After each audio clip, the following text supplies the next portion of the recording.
Og det første, som jeg vil spille for jer, det er et stykke musik, som Don McLean, han skrev for mange år siden efterhånden. Det kan vi alle sammen huske, for 40-20 år siden, desværre. Det hedder Starry, Starry Night. Og der er også en tekst til, det skal jeg undlade at synge. Men teksten handler om maleren Van Gogh. Og det var først, da jeg ligesom begyndte at lave et klassisk guitararrangement af Starry, Starry Night, at jeg blev klar over, at Van Gogh, han også havde et øre for musik.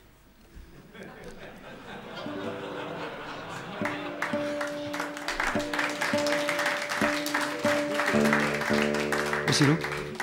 Ja, skal jeg.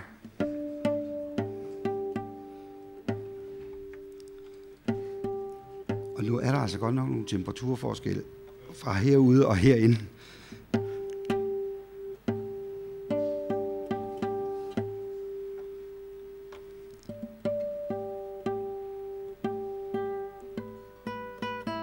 Og der er kun én ting, der er værre end en guitar, der ikke stemmer.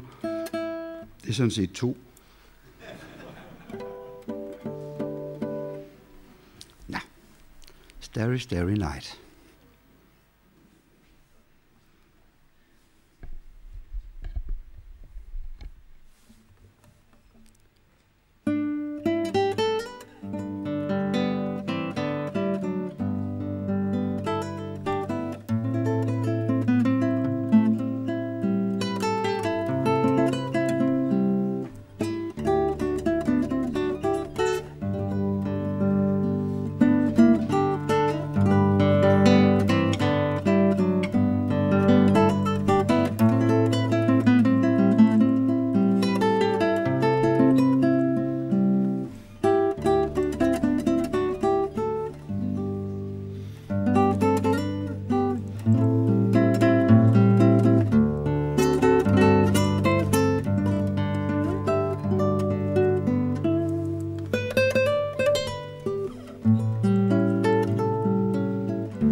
Har sikkert hørt den her før. Det er en lille norsk melodi, der hedder Stemning.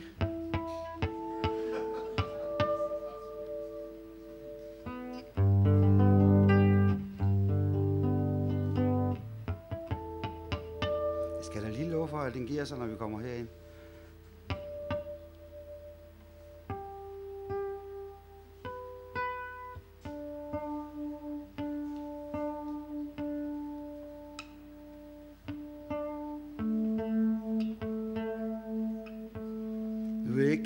Kan I lide rockmusik? Så er det en forkert koncert, I er kommet til.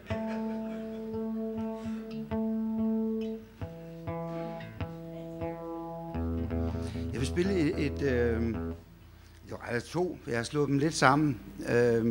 Et nummer, der hedder Fate Train. Fate Train, det kender I sikkert godt. Jeg synes,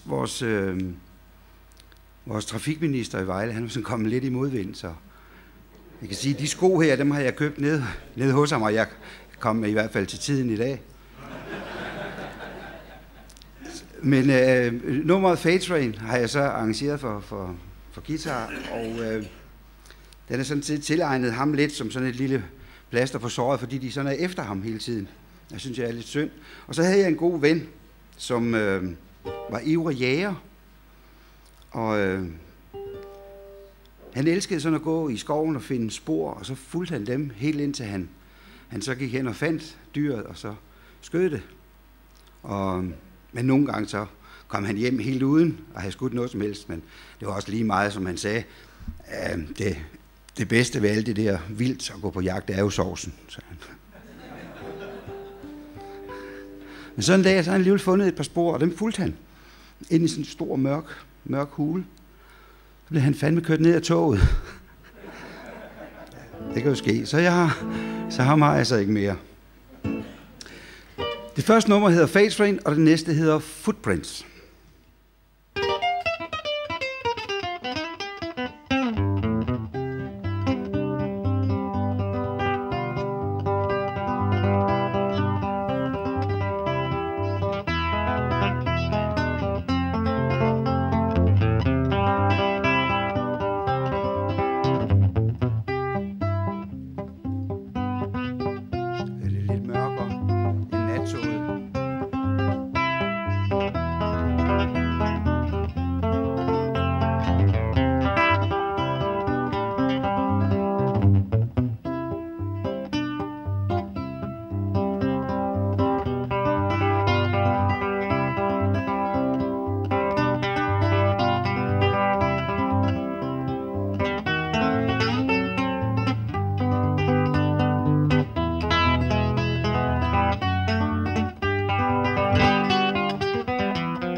Tak skal I have.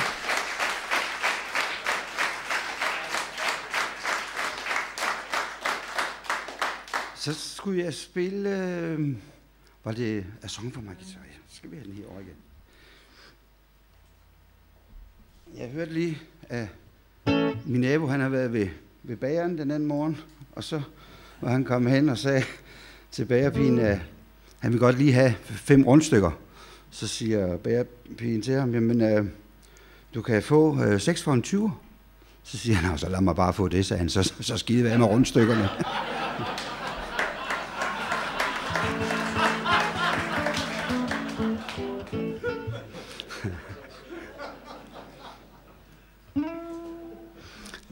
Der var også 2 vampyrer, der sad op i et kirketårn ude i sådan en lille landsby.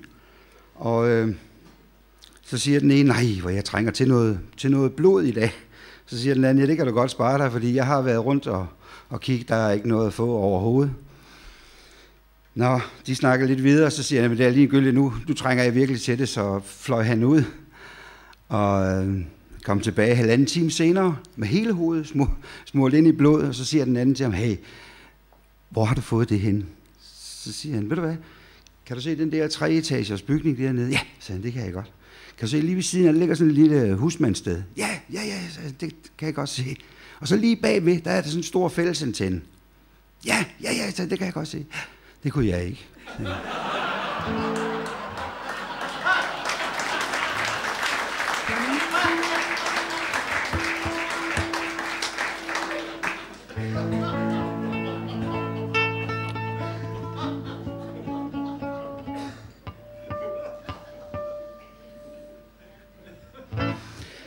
Den næste, jeg vil spille for jer, den hedder A Song for My Guitar. Og da jeg har 28 af slagsen, så har jeg lovet ikke at fortælle, hvem af dem jeg har skrevet den til. Men den er i hvert fald skrevet til en, jeg holder meget af.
Tak skal du have.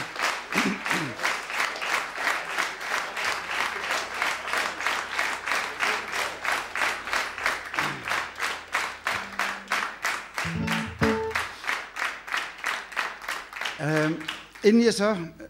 Ja, jeg var jo med i det der Quizzer til Syder i sin tid, i TV Syds barndom. Så jeg har været med hele tiden, at TV Syd også var dreng. Og de første programmer hed så Quizzer til Syder, og det var... Nu plejer jeg jo at have en 3 stykker med til at akkompagnere, men så i dag, der må jeg jo så lave det hele selv. Men det går nok også. Og den lyder sådan her, jeg ved ikke, om I kan huske den. Jeg ved sgu heller ikke, om jeg kan, men jeg kan da prøve.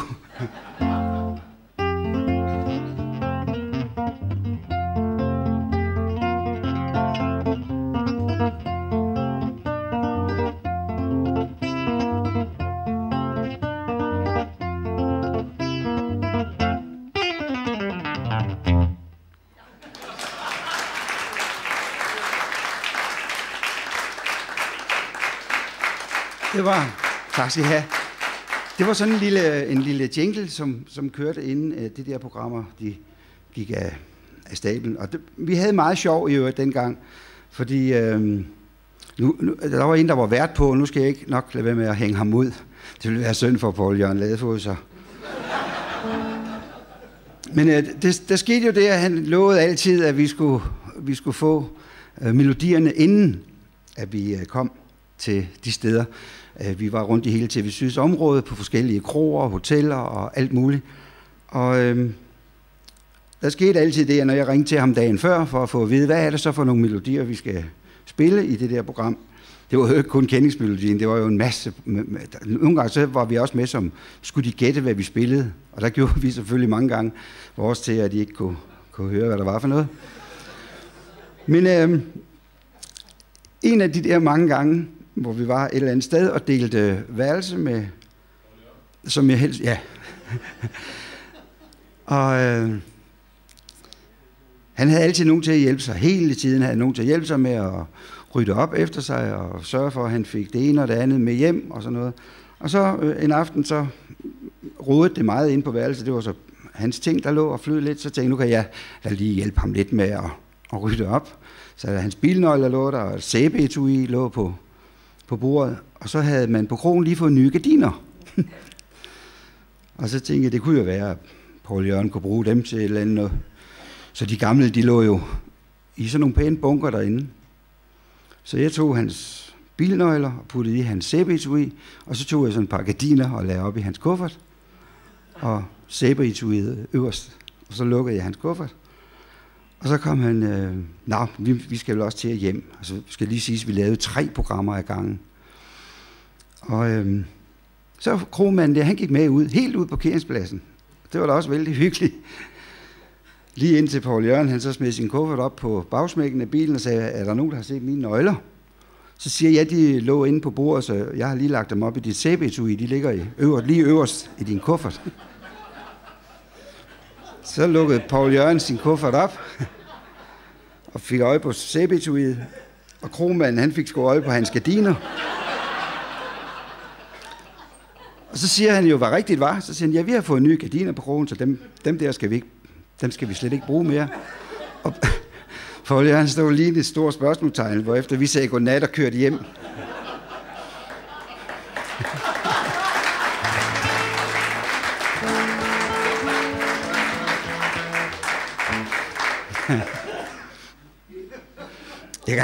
Jeg kan da også lige fortælle en anden god ven, som jeg havde. Det var sådan gået lidt i stå med seksuallivet derhjemme, så han tog lige en tur ned til lægen, og så siger han, ved du hvad, det går slet ikke mere derhjemme, der er faktisk, det er slut, sagde han. Hvad er det for noget sludder, siger lægen, så jeg er da nogle år ældre end dig, så nu skal du høre her, hvad min kone og jeg, vi sådan gør derhjemme. Og så begyndte han at fortælle i 3 kvarter. Og han lette sådan mere og mere fra stolen, så siger han, det skal du bare prøve. Og så kommer du igen om en måned. Og det gjorde han. Og han smilede så bredt, at han kunne næsten ikke komme ind til lægen, sådan, så bredt var han grin. Så siger lægen sådan, jeg kan se på dig, at det har virkelig virket, det der. Jeg har fortalt dig, ja, er du rigtig klog, sagde han. Nej, det var altså, hvorfor har du ikke fortalt det for meget længe siden? Jamen altså, du har jo ikke spurgt, siger han. Ja, men det var helt fantastisk. Og hvor bor du pænt?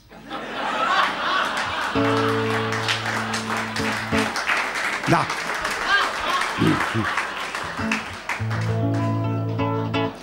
Nu kan jeg ikke snakke på. Bagefter det der quiz, og du syder, så lavede vi et andet program, der hed Af Snak Sjov.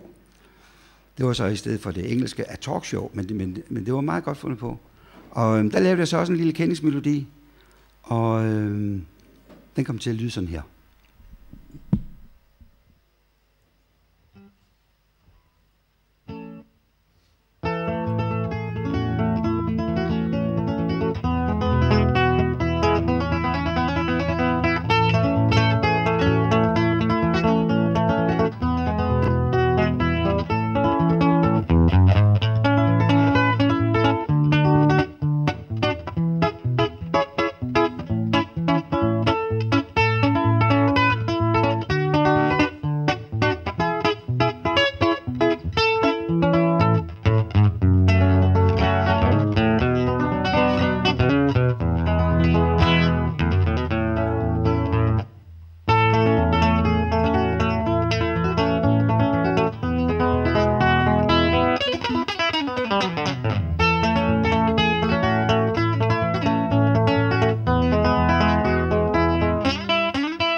Leif Møller Lauritsen. Og ikke Leif med E, men Leif med A. Leif. Hej Leif. Jeg kan da lige fortælle, hvad de færre sikkert ikke ved, det er, at Helge, han har faktisk én skjorte til hver dag året rundt. Vidste I det? Det er den, han har på i aften.